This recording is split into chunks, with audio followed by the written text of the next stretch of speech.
So you're getting two for the price of one on the show this morning. The countdown is on to noon as we watch out for the 2025 budget, which Mr. President will present on the floor of the joint session of the National Assembly. As we also wrap up the year, we're reflecting on the progress made in grassroots development across Nigeria. A major milestone this year, recall, is the Supreme Court landmark judgment granting fiscal autonomy to the 774 local government councils. This ruling marked a significant shift in the country's governance structure, enabling local governments to autonomously drive development agenda aligned with the specific needs of their constituencies. On the show today, we'll delve into the specifics of Kosefe local government area, and I'm joined by the chairman himself, Barrister Moyosore Ogunlewe. Thank you so much for joining us on the program this morning, Barrister. Thanks for having me. I've spoken with the senator a couple of times, so it's lovely to have conversation, transgenerational conversation.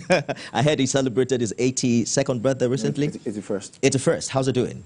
Very fine. Awesome. So you come from a family with a strong background in politics, perhaps a good place to start. Being the son of a former minister yourself, how's the family legacy influenced your approach to leadership and governance at the grassroots? Yes, thank you. Thank you so much for having me. Yes, of course. I've been around my father for quite a long time in regards to politics. So since the days of Zero Party, UNCP, AD, PDP, and then now APC. So I've been part of the system. At what point did you know you were going to do politics? No. I did not know. Trust me. Really? I don't know. I was just always following him around. But I'm enjoying it right now. Awesome. And you look a lot like him as well. Thank you very much. Let's begin with the Supreme Court judgment. Landmark judgment, everyone is talking about affirming financial autonomy.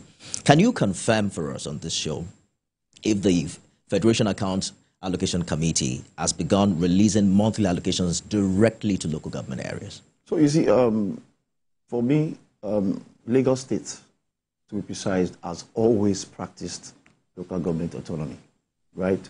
And you can see that in the evidence of what we've been doing as local government chairman across Lagos State. For example, I've been able to construct close to about 40 roads within my local government area. So if there's no local government autonomy, then how would I have been able to do all that in a short period of time for 3 years?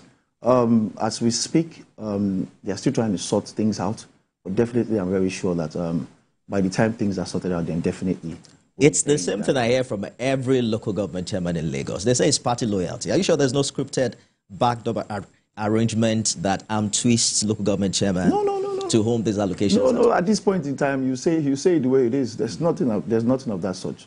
Lagos State have been practicing local government autonomy. So for me, the Supreme Court judgment is just here to affirm maybe other states. For me, Lagos State is very fine. So you're saying Nigerians can hold you as an elected council member accountable? Of course. For what's happening at the grassroots level? Of course, people in my local government can call now. They will call and I'll tell them what I've been able to do in a short period of time. We're going to open the phone line shortly to hear from Kosefe people themselves, and we're going to explore some of the infrastructural development that has happened in the past years. But I want to take you up on what's happening at the Lagos State Assembly quickly. There's a proposed bill there. It's called the Local Government Administration Bill, and it aims to replace the 2016 local government law that probably align itself with the Supreme Court judgment. And the bone of contention are the LCDAs. They say administrators there now become mayors, but the idea looks like it's going to come under local government areas, right? And that you will now have to provide the funding. Do you think this structure will effectively promote grassroots development? You can't speak of what is not already done. Do you understand what I mean? For me, we'll wait for the House of Assembly to do what they are doing, and then from there, we'll take it from there. For me, as far as I'm concerned, as we speak now, the LCDs are still there.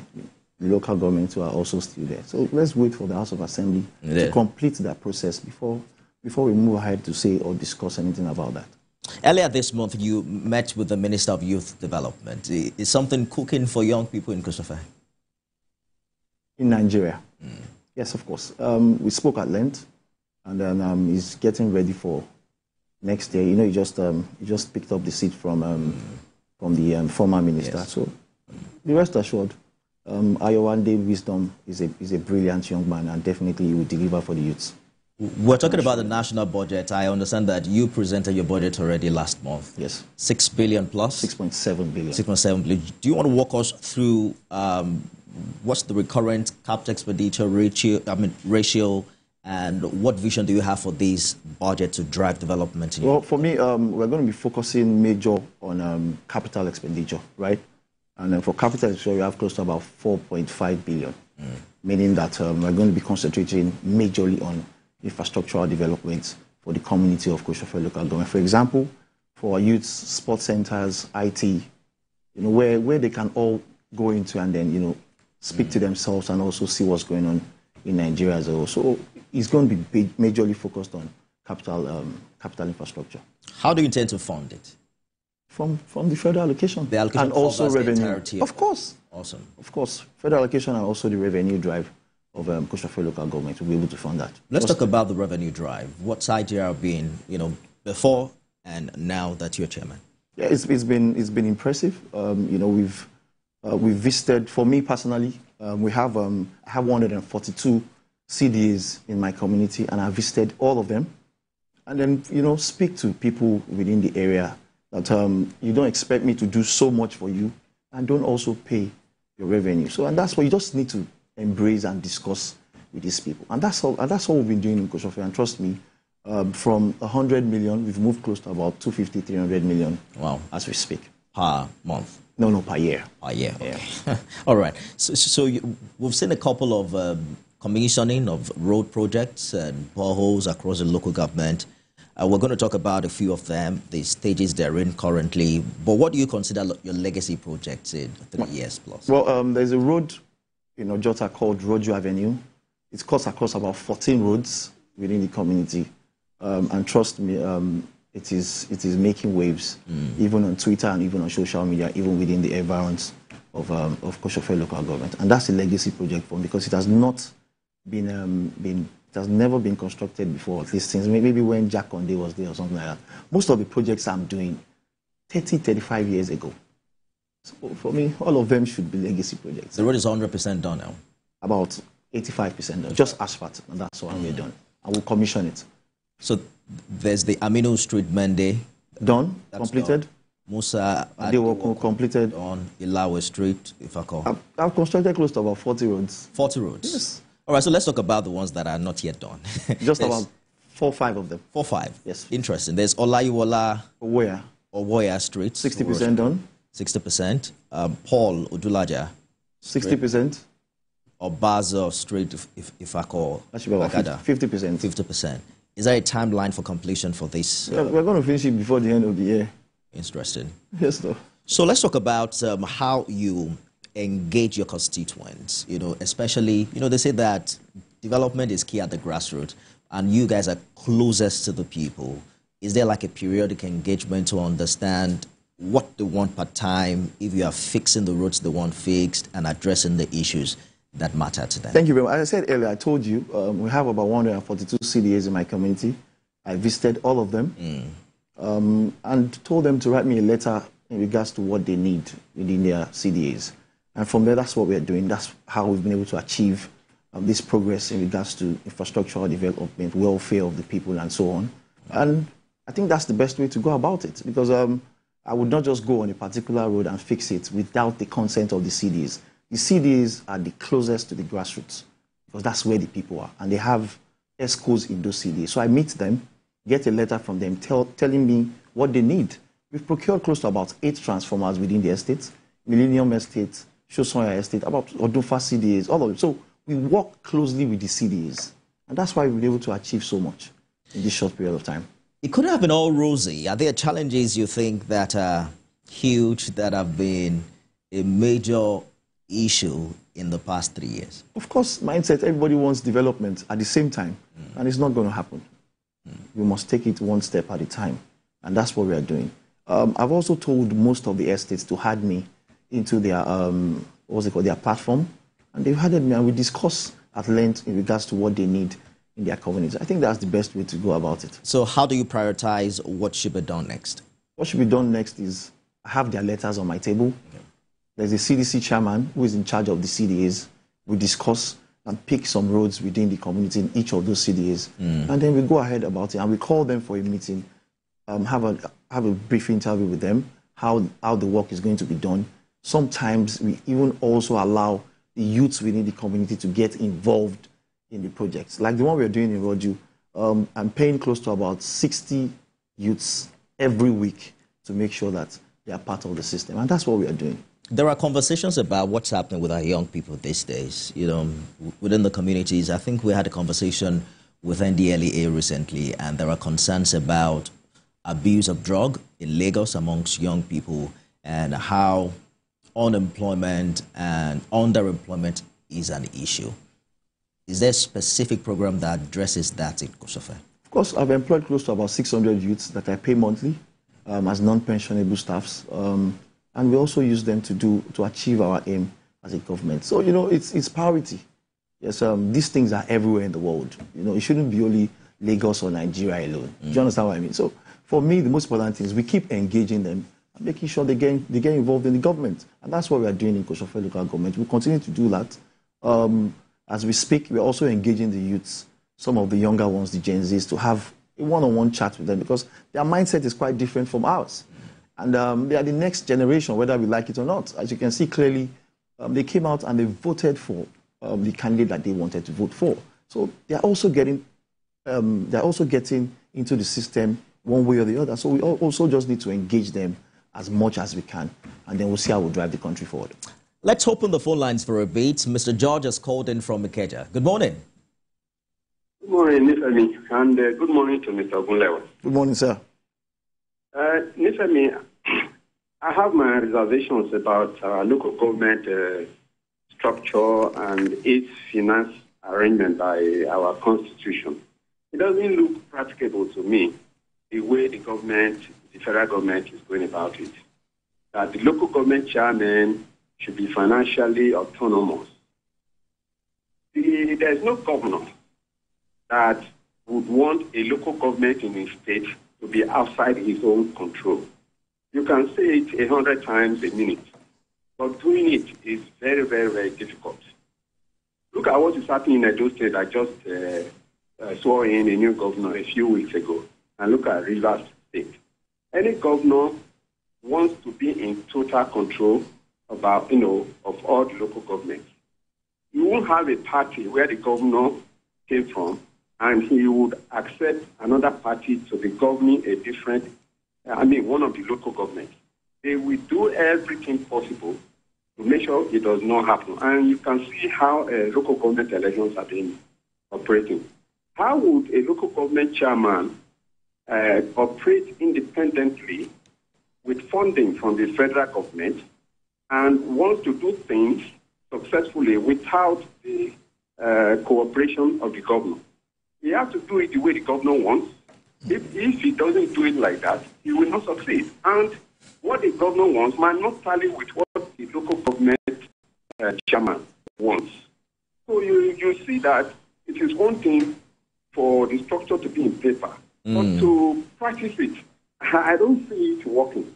What I think we need to do is to take the risk of putting the local government structure under the governor with the trust that the average governor can manage. But isn't that what is happening currently? Recall the video from our neighboring state where local government chairmen were literally bowing down to a governor and paying obeisance to him. They don't necessarily have to be bowing to the governor, but if they do not work with the governor, if the governor has no control over them, the people will suffer because nothing will come from that local government. The local government chairman will not be able to work. And if the local government is not able to work, it's the people that will suffer it. All right. Let me get the barrister's response to this. What are your thoughts in the line of the issues raised here? We need to actually separate these things. For me, we should be talking about Lagos, right? And in Lagos, it's totally different because the state governor does not interfere in the matters of the local government. I won't be able to do as much as this if the state governor is interfering in development of my community. I've constructed schools within my community, right? So, do you understand what I mean? So, you don't think it's a party issue? The days where you were in PDP, you think that if you're a PDP chairman, that this kind of working relationship will still exist with the government? It's about the people, right? It's about the people. And we are getting to that level where it's about the people of the community. In Lagos, it's totally different. The governor does not interfere in the development of the local government. We have a one-on-one chat. We talk, definitely, but it doesn't interfere in it at all. And I think Lagos State has been practicing local government autonomy for a long time. And that's why you can see development across the states. And we'll continue to do that as far as we're concerned. Walk us through the Light Up Kosefe project, solar street lighting initiative aimed at illuminating major trunksy roads across the local government area. Yes. How far has that gone? I'm also curious about the sustainability of these projects, because the issue of solar street light is not novel, as it were, but we've seen that after a period of time, those things just wear out. Is that they stop illuminating or the poles fall off? No, you see, for me, it depends on whoever that is doing this project, right? What I'm doing in my local government is clear. I'm aware of where the solar street lights is coming from, right? And the contractor that is doing this light has explained how the light is going to work for me. So I already told the people, come, by 9 o'clock, by 7 p.m., the light comes on. By 11, it dims a bit. But when you walk through it, then it brightens up again. You can come to Ogudu GRE, it's not far away from you, and see how the light is being done. And he has explained that the batteries would be replaced if there's issues. Okay. So those are part of the thing. So if you're getting a solar street light, right, make sure you can replace the battery and also replace the panel. Most of those street lights sometimes is only the panels and just the batteries are also constructed with the panels. But this one, there's a place in the panel where you can remove the batteries and replace it, and then it comes on again. Everything cannot work in perpetuity, right? There should be adjustments, and that's what it is. So we are doing about 6 roads now, and then we're also going to go on about 40. Those 40 roads that we've constructed, we're also going to put street lights on them. And put lights on them. Yes. So there's election next year, right? Yes, there is. Are you running again?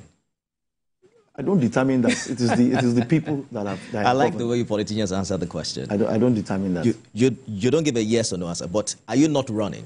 No, I don't determine that. The people that I govern will determine. At what point do they determine? I've done so much for them, so it's left to them to determine whether they want me again. But the interest will come from you to say, you know what, I want to rerun, elect me again. No, we've passed that level in Nigeria now. People will decide that for you. How? Educate me, I don't understand. Because people have started coming out to vote. So it is what you do for them that will determine whether you come back or not. That's changed. Really? Of course. I'm not really aware. I thought the process is that you get a form, you show interest. That's a separate matter. Okay. The most important thing is the people that you govern. Do they want you back? That's what it is. Do you think they want you back? They should make calls and they should tell us what I've been able to do in that. You sound very confident. Of course. We'll see how it goes. Of course. All right, the phone lines are open. Let's get some conversation ongoing with the viewers, especially residents in Kosefe, as regards what they think of the chairman's performance in the past 3 years. There's a long list here of roads that have been done. We're looking at a couple of them that Mr. Chairman said will be done will be concluded before the end of this year. He's also presented this 2025 proposed budget of renewed hope. How soon do we expect that to be signed into law? Well, I've done my own part. The separation of powers in local government, those are part of the things I also wanted to discuss. But there's a timeline. For instance, on a national basis, there's a January-December cycle, right? That's why Mr. President is presenting the budget today. The expectation is that it kickstarts in the new year. Is that the same of course, system? Our legislators are on retreat now to go and see what we've presented to them, and then they are working on it, and then they'll come back to us and we'll take it up from there. But there's a proper process in local government, local government governance. There's proper process. Let's talk about education. Okay, I think we have a caller. Oluomo Talabi, good morning from Ojota. Please go ahead with your contribution.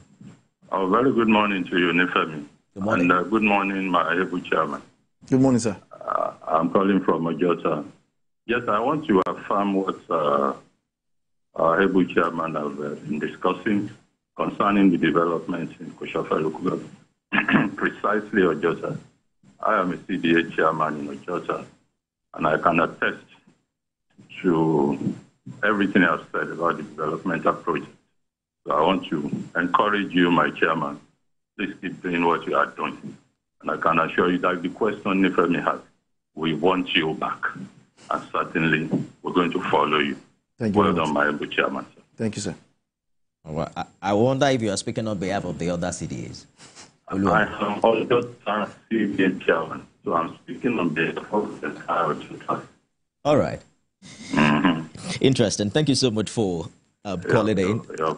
There are some reported investments in educational infrastructure as well. I think there's the commissioning of a fully equipped story building featuring 10 classrooms. Yes, please. At Kosefe Primary School. At Ogunlewe. Yes. How do you plan to further support education and community welfare? Okay, so under my watch, I have about 18 primary schools. I've also visited all those 18 primary schools, and I've had meetings with the teachers of those schools. And our plan is to take it from where it is. We are planning to build one school in each of those 18 primary schools. Yes, it looks as if it's going to be very difficult. Of course, it's going to be difficult, but we will achieve it by the special grace of God. So beyond the CDA, we talked about internally generated revenue.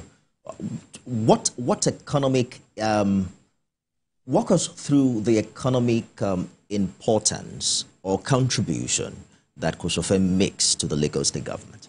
Well, there's a lot. For example, there's the chemical market in Ojota precisely. There's also the basket market under Anthony. And you remember those, you go through those roads so you see them.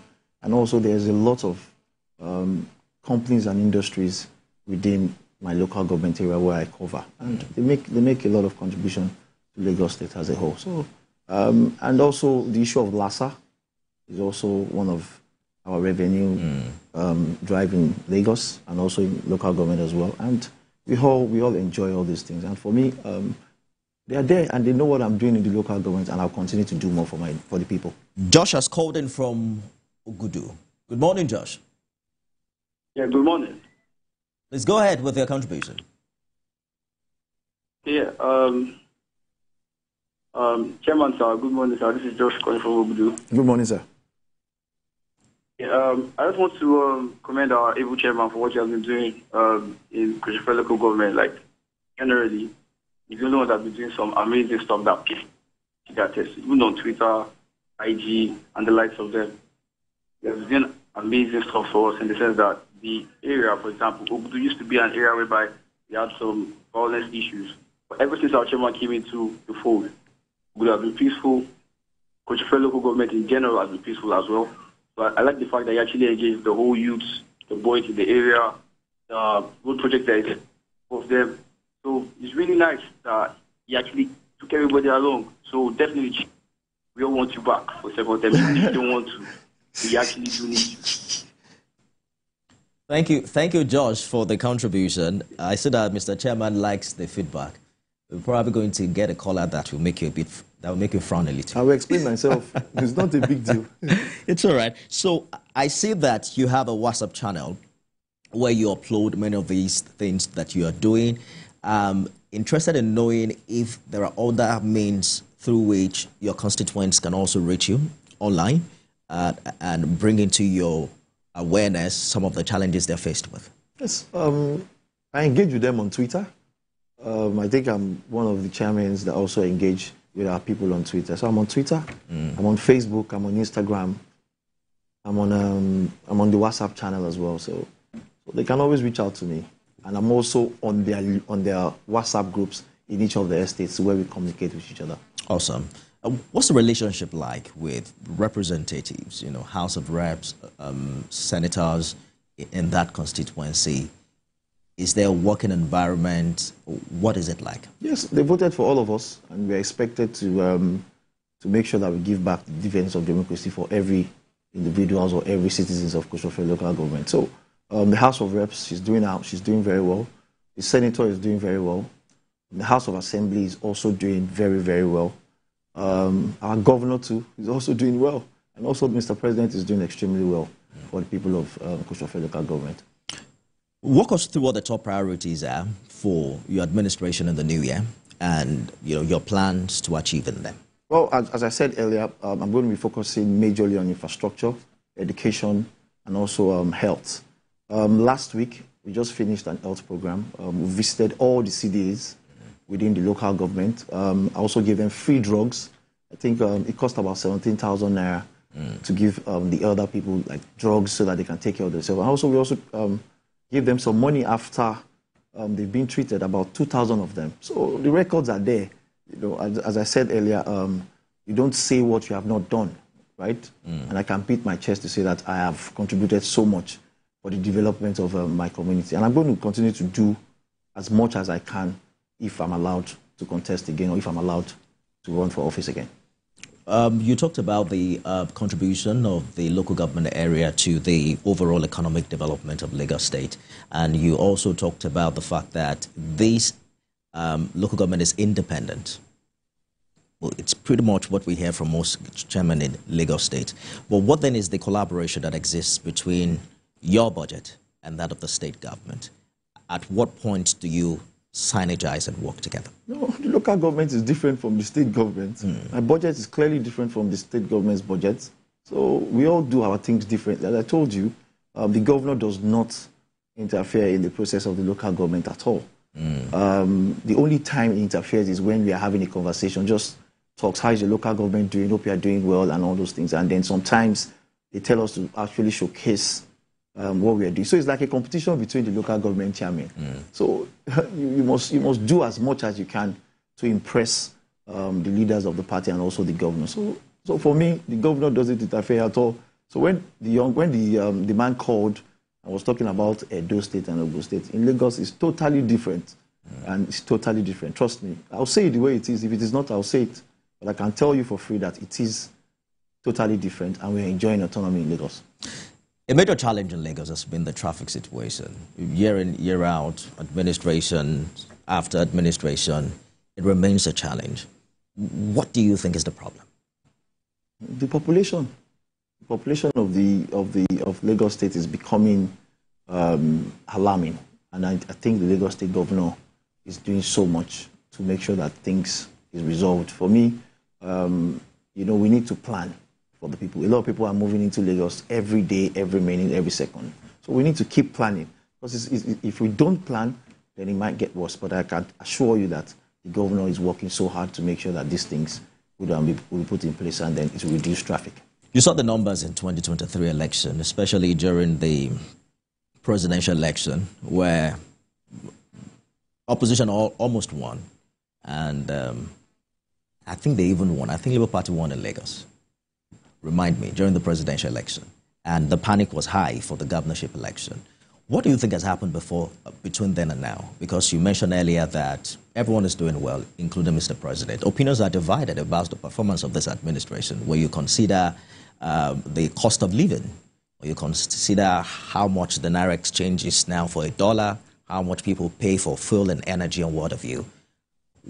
What do you think has happened differently beyond those narratives that can influence the support for this administration? Thank you very much. As I told you earlier, the local governments are doing very well, and they're the closest to the grassroots. Mr. President, through the Supreme Court judgment, has also given financial autonomy to the local government. It now boils down to the local government to make sure that they reach out to the people as much as they can. Mr. President is in Abuja. He's not going to do everything. It's not possible. Yes, the policies and whatever he's doing is making it look like it's now the responsibility of the local governments to make sure that we engage the people of the community, and that's what we're doing. Hold that thought for a minute. Adeyemi has called in from Agodo. Good morning, Adeyemi. I don't live in Agodo. So. Good morning. Dear Chairman, how are you, sir? Thank you very much, sir. Good. I want to quickly attest to the amazing work that has been happening in Kosefe. What I would like to say is that the chairman has done extremely well, and I can see that he has a lot of potential to continue to do extremely well. In the areas of security, in the areas of health, in the areas of infrastructure, he has done amazingly well, and I can see that he has very bright plans for the local government in the future. What I would just say is, if he continues this, and if the 57 local governments in Lagos State continue this way, we will not even need a governor. And this is what we should be seeing, looking at. This is how we should be reflecting on what the local government brings to the people itself. If 754 local governments does the same thing, or even half of what the chairman of Kosefe local government is doing, we will not even remember whether we have a president or not.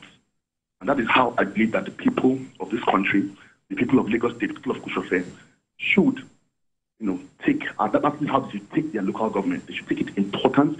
They should utilize the local government. They should see the local government as the nearest government to them. And I commend the chairman and, give him kudos and tell him that he's done a job well done. Thank you very much. Thank you, Adeyemi, for your contribution. That's our last caller, so I think it's been a good run for the call so far. And you were talking about how what is happening at the local government level is a big win for this administration. Of course. But there are many who disagree on the basis that it is not the same situation across board. So there are still conversations as regards constitutional review for us to be able to implement the full weight of local government autonomy, right? There are governors who are still against, what is happening, what you claim is happening in Lagos. How do you think that can become a national thing that will now, perhaps in a way help that benefit for this administration? It boils down to Mr. President, and his word should be his bond, and I'm sure that he needs to speak to the governors. The local government is the closest to the people. It's not everybody that will go to Abuja or even see the governor. As a local government chairman, they see me every day. From here, I'm going to my office as we speak, and I'm there from 9 to 7 every day. So if the local government does not function properly, there can't be a government. Trust me. And I'm very, very sure that Mr. President will take this serious, and I know him very, very well. I know him very, very well. He's not going to joke with local government, because that's the only way out. Even when you go abroad, you see the mayors of other states, of other local councils, they hold their local government, and the people, they hold them responsible for whatever it is. So without the local government in Nigeria, forget it. And I'm sure Mr. President is going to work so hard and make sure that this becomes a reality. And I can assure you on that. Quickly, there are conversations as regards perhaps it's time to start asking your governors how much they get from FARC, and also speak to your local government chairman. The attention on the center is huge. Every little thing that happens in the country, falls back to the leadership. Do you think it's a function of the communication of how government runs, or that's just how the people choose to see it? You see, most of the people in Nigeria needs to understand how the system works. There's a way the system works, and we also need to be educated on how the system works. For me, we should start holding everybody responsible. As a local government chairman, hold me responsible for what I'm supposed to be held responsible for, right? Hold the state governor responsible for what is supposed to be held responsible for, and hold whoever that is in position, hold them responsible for whatever they should be held responsible for. But for me, as a local government chairman, in conjunction with what Mr. President has done, trust me, in no time Nigeria will be in a better place, and I can assure you. And you made mention of, things are being expensive, but trust me, all over the world things are expensive. How much is, you travel a lot, how much is how much is a liter of petrol in United Kingdom or even United States? All right. So we need to understand how the system works all over the world. Mr. President is doing the right thing, and trust me, we can count on him, and Nigeria will be in a better place. That's our time. Moyosore Ogunlewe is chairman, Kosefe local government area. Thank you so much for coming this morning. Thank you for having me. We wish you all the best, and we look forward to election next year. By God's grace.